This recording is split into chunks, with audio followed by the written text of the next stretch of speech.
பட்டாபிராமில் locate ஆகிருக்க title park புதுசாக கட்டப்பட்டிருக்காங்க. அதுதான் இன்னைக்கு நம்ம விசிட் பண்ண வந்திருக்கோம். இந்த டைட்டில் பார்க்கில் வந்துட்டு ஒரு முக்கியமான அம்சம் என்ன அப்படின்னு சொல்லப்படுதுன்னா, ரொம்பவே டெவலப்ட் ஆகாத ஒரு ஏரியான்னு கூட சொல்லப்படும் இந்த பட்டாபிராம், ஆவடி, இந்து காலேஜ் அதெல்லாம். இது வந்து எவ்வளோ ரூபாயில கட்டப்பட்டது அப்படின்னு கேட்கும் போது தலையே சுத்துதுங்க.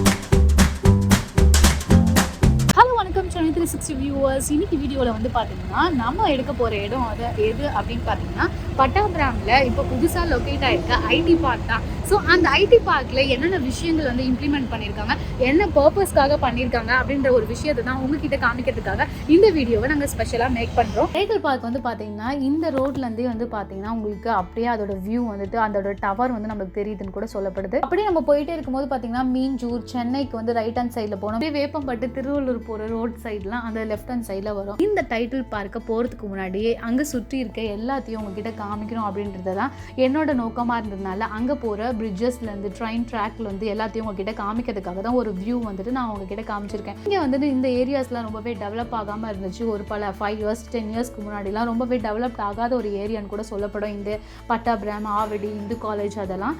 ஆனால் இப்போ வந்து பார்த்தீங்கன்னா இங்கே மெயினாக வந்துட்டு நம்ம டைட்டில் பார்க் கிண்டியில் இருக்குது. பார்த்தீங்களா எவ்வளோ பிஸியான ஒரு பிளேஸ்ன்னு கூட சொல்லலாம். ஏன்னா எப்போவுமே மக்கள் நடமாட்டமோ, கடைகளோ, ஹோட்டல்ஸோ எல்லாமே அந்த சைட் சுற்று வட்டாரத்தில் ரொம்ப பிஸியாக காணப்படுது.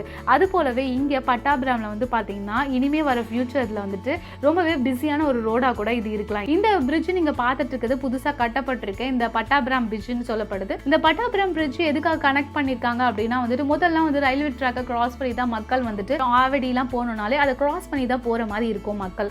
ஆனால் இப்போ கட்டியிருக்க இந்த பெரிய வைடான ஒரு பிரிட்ஜ் வந்து பார்த்தீங்கன்னா அவங்களுக்கு ஈஸியாக வந்துட்டு பயணிக்கிறதுக்கு ரொம்பவே யூஸ்ஃபுல்லான ஒரு பிரிட்ஜாக இருக்குது. 6000 மேற்பட்ட மக்களுக்கு வந்து பார்த்தீங்கன்னா ஜாப் ஃபெசிலிட்டிஸ் வந்துட்டு இந்த ஐடி பார்க்கில் கொடுக்கப்படுதா. இது வந்து எவ்வளோ ரூபாயில் கட்டப்பட்டது அப்படின்னு கேட்கும்போது தலையே சுத்துதுங்க.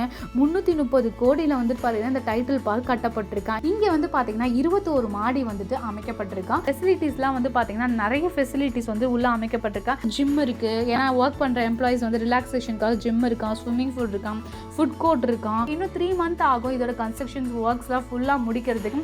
ஏன்னா கன்ஸ்ட்ரக்ஷன்லாம் முடிச்சுட்டாலும் உள்ள வந்துட்டு பார்த்தீங்கன்னா இப்போ ஏசி ஃபிட்டிங், அதுக்கப்புறம் வயரிங்ஸ் அந்த மாதிரிலாம் போயிட்டு இருக்கு. முதலமைச்சர் திரு ஸ்டாலின் அவர்கள் வந்துட்டு இதை இனாகிரேட் பண்ணி ஓப்பன் பண்ணி வச்சாங்க இந்த டைட்டில் பார்க் சென்னை பட்டாபிராமில் இருக்கிறது. உள்ள வந்து பார்த்தீங்கன்னா நான் இப்போ அட்டாச் பண்ணியிருக்கேன் இந்த வீடியோ, நீங்கள் பாருங்க. இது இனாகிரேஷன் அப்போ எடுத்த வீடியோ தான் இது. ஸோ இனாகிரேஷன் அப்போ டெக்கரேட் பண்ணியிருந்தாங்க இந்த டைட்டில் பார்க், அப்போ எடுத்த வீடியோஸ் தான் இது. இங்கே வந்து பார்த்தீங்கன்னா லோக்கல் ட்ரெயின் ஸ்டேஷனே இருக்குது பட்டாபிராமுக்கு. ஸோ இங்கே ஒர்க் பண்ணுற எம்ப்ளாயிஸ்க்கு வந்து பார்த்தீங்கன்னா இந்த டைட்டில் பார்க்லேருந்து பட்டாபிராமுக்கு டுவர்ட்ஸ் வந்துட்டு பார்த்தீங்கன்னா 1/2 kilometers தான் இருக்கும். ஷேர் ஆட்டோஸ் ஃபெசிலிட்டிஸும் இருக்குது. அது மட்டும் இல்லாமல் டைட்டில் பார்க் ஒட்டியே வந்து ஒரு பழைய பஸ் ஸ்டாண்ட் ஒன்று இருக்குது. அந்த பஸ் ஸ்டாண்டில் வந்து பார்த்தீங்கன்னா நிறைய பஸ்ஸஸ்லாம் வந்துட்டு பழைய பஸ் ஸ்டாண்ட் இருக்கிறதுனால இன்னுமே வந்துட்டு நிறைய பஸ்ஸஸ் வந்துட்டு அங்கே நிற்கிறது. ட்ரெயினில் வரவங்களுக்கும் இது கிட்டே இருக்கும். ஸோ அதனால் போக்குவரத்து நெரிசல் இல்லாமல் ஒரு இடமா இந்த டைட்டில் பார்க் இருக்கும் பட்டாபிராமில் நான் நினைக்கிறேன். நம்ம தமிழ்நாட்டில் இருக்க மக்களுக்கு வந்து ஒரு வேலை வாய்ப்பு ஒரு திட்டமாக கூட இந்த டைட்டில் பார்க்கில் வந்து பார்த்தீங்கன்னா நிறைய கம்பெனிஸ் வந்துட்டு ஜாப் ஆப்பர்ச்சுனிட்டிஸ் பண்ணுவாங்க. ஸோ நிறைய பேருக்கு வேலை வாய்ப்பு கிடைக்கிறதுக்கான ஒரு ஆப்பர்ச்சுனிட்டியும் இருக்கும் அப்படின்னு நான் நினைக்கிறேன். ஸோ இந்த டைட்டில் பார்க் போய் நீங்களும் விசிட் பண்ணீங்க அப்படின்னா கீழே இருக்க கமெண்ட் பாக்ஸில் கமெண்ட் பண்ணுங்கள். நாங்கள் சொன்ன இந்த இன்ஃபர்மேஷன் உங்களுக்கு பிடிச்சிருந்தாலும் அதையும் வந்துட்டு கீழே இருக்க கமெண்ட் பாக்ஸில் கமெண்ட் பண்ணிவிட்டு இந்த வீடியோக்கு ஒரு லைக் அண்ட் ஷேர் போடுங்க. இந்த மாதிரி நிறைய இன்ஃபர்மேஷன் நீங்கள் தெரிஞ்சுக்கணும். வணக்கம் சென்னை 360 சேனலுக்கு சப்ஸ்கிரைப் பண்ணுங்கள்.